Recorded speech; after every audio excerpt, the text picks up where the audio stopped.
2017 সালে ভাগ্য বদলের আশায় প্রবাসে পাড়ি জমায় তরুণ কৃষি উদ্যোক্তা রেজাউল। করোনা মহামারী প্রবাসী রেজাউলের জীবনে বয়ে আনে স্থবিরতা। খালি হাতে ফিরতে হয় দেশে। শিক্ষিত হয়েও দেশে কর্মসংস্থান খুঁজে না পাওয়ায় কৃষি বিভাগের পরামর্শে জমি লিজ নিয়ে শুরু করেন সমন্বিত কৃষি খামার। শুরুতে এই কাজে তাকে মানিয়ে নিতে কষ্ট হলেও বর্তমানে ভালো আয়ের মাধ্যম হওয়ায় খুশি রেজাউল। তার পাশাপাশি খামারে আরও 10 থেকে 12 জনের কর্মসংস্থান সৃষ্টি হয়েছে। নিজে স্বাবলম্বী হওয়ার পাশাপাশি এই খামারে কাজ করা শ্রমিকদেরও ভালো আয়ের ক্ষেত্র তৈরি হয়েছে।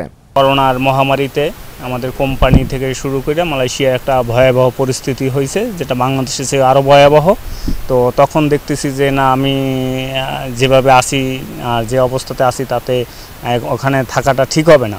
তারপর 2021-এর দিকে 2021-এর শুরুর দিকে আমি বাংলাদেশে চলে আসার পরে তারপর আমি আর বিদেশে যাই নাই। তখন কি করা যায় এভাবে একটা চিন্তা ভাবনা করলাম যে বেকার থাকা যায় না, বেকার থাকলে নিজের ক্ষতি, নিজের পরিবারের ক্ষতি সর্বদিক থেকে। তখন এই চিন্তা ভাবনা করেই আমি কৃষি সেক্টরে ঢুকলাম। প্রথমত অল্প কাজ শুরু করলাম, অল্প পরিসরে। তারপর দেখলাম যে না, এখানে মোটামুটি একটা লাভ হয়। তারপরে আমি ব্যাপক পরিসরে শুরু করার পরে তারপর আমি এই যে সবজি, যেমন লতা জাতীয় কৃষি আছে, যেমন লাউ, কুমড়া, তারপর ঝিঙ্গা, দুন্দুল, করলা, তারপর বেগুন, রেহা এরকম থাকে। তারপর জলাশয় মাছ সেচ দিয়ে বিক্রির পরে ভিতরে ইরি ধান করি। যেমন এইবার আমি প্রায় 400 মনের মতো ধান পাইছি ভিতরে, ইরি 47। তো মোটামুটি ইনশাআল্লাহ আল্লাহর রহমতে কৃষি থেকে, মাছ এবং ধান থেকে মোটামুটি ভালো একটা বেনিফিট পেয়েছি। এখন আমি চাই যারা বেকার আছে, ঘুরতেছে, তারা হয়তো ছোট করে শুরু করুক, তারপর ব্যাপক আকারে করুক। যাদের জানার আছে আসুক, আইসা আমার এই জায়গায় দেখুক। আর তারপরে দেখার পরে তারা করলে আমি মনে করি হয়তো ভালো হবে, লাভবান হবে। এবং কৃষি কর্মকর্তা আছে, তারপর মৎস্য কর্মকর্তা, তাদের সাথে আলোচনা করে করলে আরও মোটামুটি ভালো হবে। শুধু শিক্ষিত হয়ে বসে থাকলেই তো হবে না, কারণ সার্টিফিকেট থেকেই সব কিছু আশা করা যায় না। জ্ঞান এক জিনিস, শিক্ষা এক জিনিস। সার্টিফিকেট নিয়ে বসে থাকলে শুধু শিক্ষিতই বলা যায়, সেখান থেকে রাষ্ট্রও কিছু পায় না, পরিবারও কিছু পায় না। তো আমি চাই সকল বেকার শিক্ষিত যুবক এই পথে আসুক এবং দেশকে নিজে স্বাবলম্বী হোক, দেশকে স্বাবলম্বী করুক। এদিকে রেজাউলের মতো স্মার্ট কৃষিতে তরুণ যুব সমাজকে আগ্রহী করে তুলছেন কৃষি বিভাগ।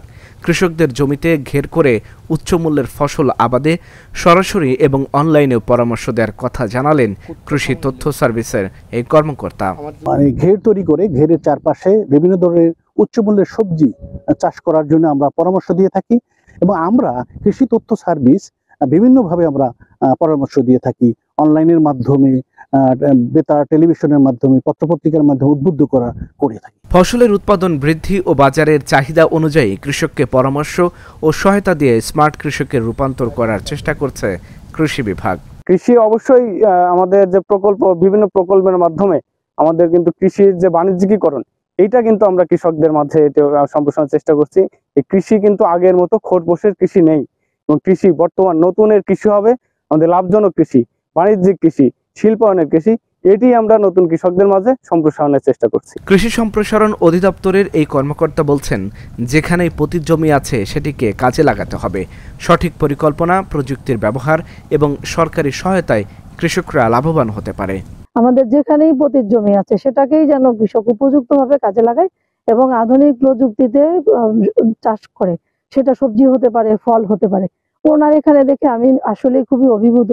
উনি ওনার প্রতি ইঞ্চি জমি কাজে লাগিয়েছেন, এবং এখানে আমরা অনেকগুলো আইটেম দেখেছি, যেমন বেগুন, দুন্দুল, মরিচ, তারপরে করলা, পেঁপে, কলা, লাউ, এগুলো অনেক ধরনের সবজি ওনার এখানে আছে। একই সাথে যেটা হচ্ছে, আমরা যে আধুনিক প্রযুক্তিতে এখন যে সবজির একটা লিন পিরিয়ড চলছে, বাজারে সবজি সরবরাহ কম, সেটিকে মেট করার জন্য কিন্তু উনি এখানে পলিমাল্চ ব্যবহার করছেন, যেটা আমাদের আধুনিক কৃষি প্রযুক্তির মাধ্যমে যে কৃষক উৎপাদন বৃদ্ধি করতে পারে, এটির একটি নমুনা এখানে আছে।